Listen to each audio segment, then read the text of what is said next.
STL Supervisor sa Larina Siquijor gipusil patay sunod sa iyang gibantayan nga outlet. Giulo sa pagpusil si Alexis Wamar kinsa naglingkod sunod sa gamay nga STL outlet kagapon sa buntag. Ang outlet ay mutang duol sa pantalan sa Larina Siquijor.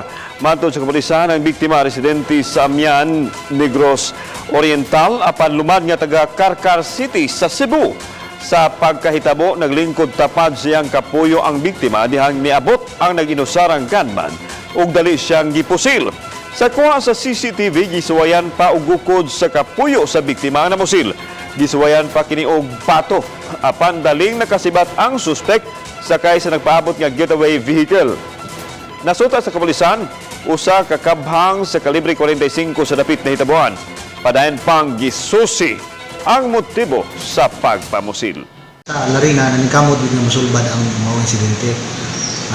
Unang-una, ang atong himo is atong yung ipalihok ang tanang mga atong mga operatiba, ang tanang mga posibleng makatabang sa atong buwan, atong mga kapulisan, i-activate atong i-assistant sa tanang mga kapulisan sa tibok probinsya aron pag